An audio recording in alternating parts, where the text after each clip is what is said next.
Hi, I'm Joe Sullivan, and you're looking at this pop-up shed that I just built with my father-in-law, Dan. Thanks, Dan. And I'm going to show you our new house here outside of Whitefish, Montana. We moved here about a month ago, and it's a weird house. It's got 8 sides. We call it the Octagon. 2 stories. The top story is its own space that we're living in. The bottom story is a completely self-sufficient apartment, which we are converting into a short-term rental. The idea behind that is we want to have a stream of income that's independent of my work, so that if anything ever happens, I lose my job or the economy takes a turn for the worst, then at least we can make a little bit of money.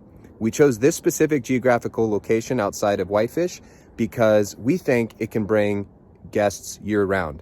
There's a ski resort owned by Vail Resorts up there, and they've been seeing higher and higher numbers of people every year.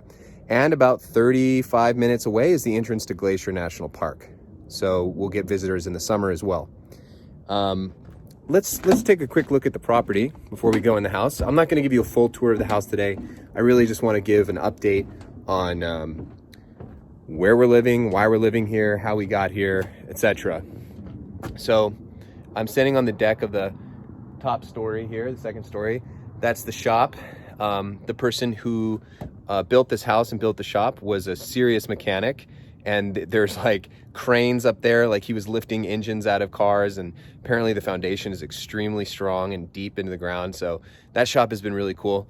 There's the Whitefish River right here, which is very beautiful. We see maybe half a dozen species of waterfowl down there. We've got the binoculars, always checking out what they are, like golden eyes, buffleheads, and hooded mergansers. Valerie, my wife, is the pro there, identifying animals. Adjacent to our property here is a really big field. I think it's 50 acres of alfalfa, and there are always deer grazing, digging through the snow. Lately, the snow from October has been melting, so there's even more deer right now. Let me give you a quick view of that. It's just a field. So, but actually, we have 4.5 acres, but I'm going to show you my favorite spot. Keep in mind, it's mid-November, or actually, it's early December, and it's cold, right? The warmest it gets is 30 degrees, and it's only going to get colder. This is my favorite spot because it's hidden from view, and I can hide my beers there. And in the late afternoon, before dinner, I can sneak down here, and the beers are always cold because it's about 20 to 30 degrees Fahrenheit. I'm going to show you the river because I think it's my second most favorite place besides that little hideout. So why did we decide to move here?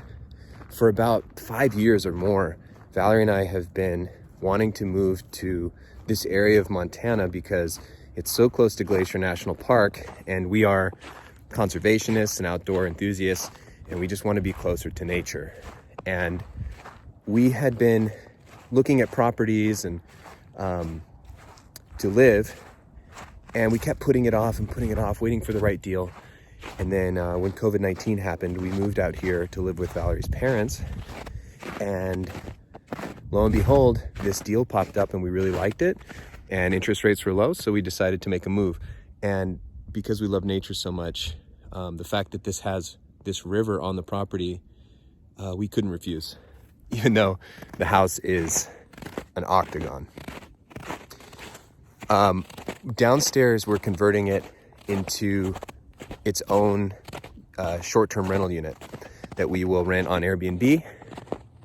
And you won't really find a right angle down there because the house is an octagon. The rooms are all weird angles, and I invite you to stay. If you're looking for a house with 90-degree angles, you can stay in a house for squares. A rectangle house or square house. So I guess I could show you I really don't want, I'll leave that for another video. It's a mess in there. I'm assembling shitty furniture that we got online to furnish our living space and the Airbnb.